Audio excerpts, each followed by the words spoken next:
one of the ways that they increase their standing within the Republican Party is by attacking Barack Obama and Hillary Clinton. They will try to knock down Donald Trump in some way because you don't get to the stage where Walker, Bush, and Rubio compete for institutional support until Donald Trump is out of the picture. The last-minute cramming has begun, or as one columnist put it, Mr. Universe Donald Trump takes on the 9 dwarves. Then again, one has to consider there are people who don't care one whit about politics who will be glued to their TV screens Thursday night for what might be the greatest political reality show since Richard Nixon held his I Am Not a Crook press conference. What to expect, what will be avoided, and how many debate drinking games will go overboard.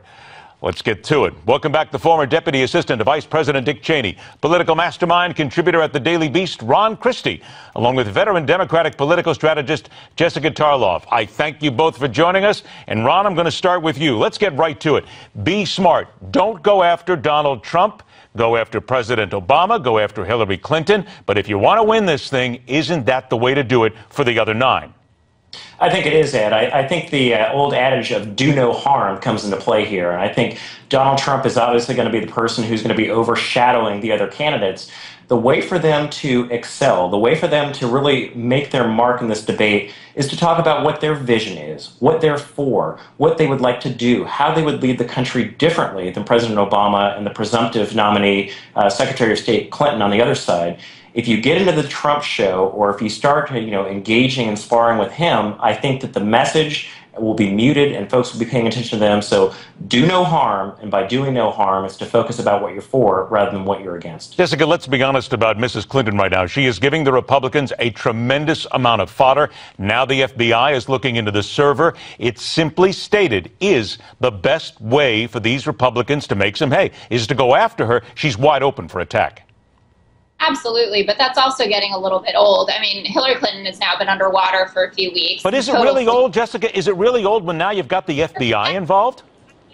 I have never said that what she did was right. I'm not saying that it's old in terms of it's not relevant. What I'm saying is this is an opportunity for candidates to tout their records. You have governors up there. You have senators up there. The only one up there without a record, well, Ben Carson as well as Donald Trump, the two of them. So I think it would behoove, Jeb Bush to talk about what he accomplished as governor, same as Governor Marco Rubio, Scott Walker. We want to hear what they've accomplished as well. And to Ron's point, that's a positive message, too, to say, these are my values. These are the things that I've accomplished. If you go completely negative on Obama and Hillary Clinton, yeah, you might get some good jabs in, but you also miss the opportunity to tell the country about what you've done as a leader. And I think that's really important. Ron, I think that's a good point, too, because they're only going to have 60 seconds and then a 30-second rebuttal here. You really need to push forward on immigration, push forward on some of the issues here, because you step into that bear trap of Donald Trump, and that's something that's going to take you out of the next debate and anything else moving forward to 2016. But can they do it in 60 seconds and make it stick?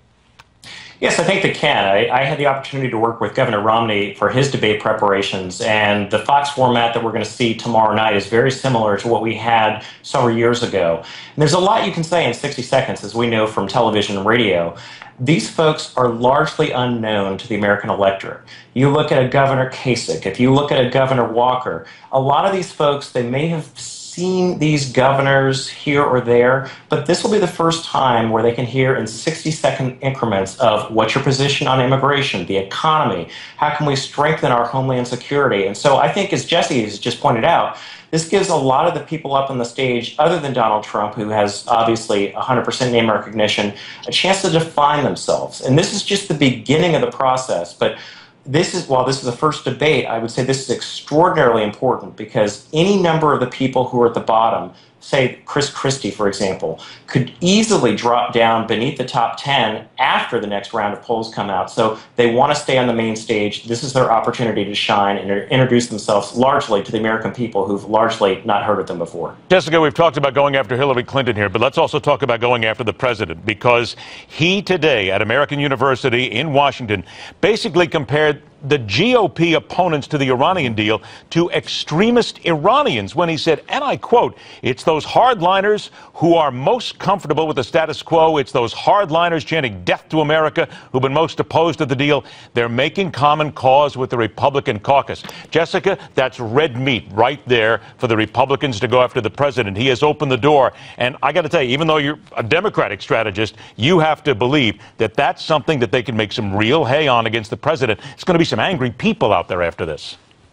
Absolutely. I mean, we've seen support for the Iranian deal slip over the past few weeks. Congress is in the middle of considering it right now, and I thought it was a particularly inflammatory comment to make when, there are reports out Jeff Flake is actually still considering voting for the deal, which is, I know that he's moved against his party before, but, there are some Republicans who could side with the president, and I think making that kind of comparison doesn't really endear him to anyone. And I think that that's a mistake. He also said, the Iranian hardliners, those aren't, a small subset of the Iranian population. It's actually the government and the people that we're dealing with in this case. And it's the bulk of the Iranian people who are the ones who actually feel more kindly towards us. So I think that it probably wasn't the best idea, but I think that it still, going back to my original point, would be a waste of the candidates' time to spend it all railing against Obama and Clinton. People know that they hate Obama and Clinton. They want to know what they stand for.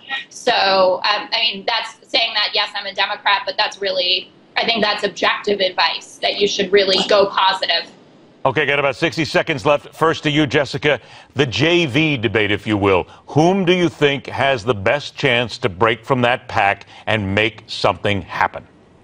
Well, I think Carly Fiorina, and I'm not playing the woman card here, but I think, there's been the most enthusiasm for moving her up from the kiddie table, as people are calling it. I think that she has a bold message. I think that people do want to see a woman versus another woman.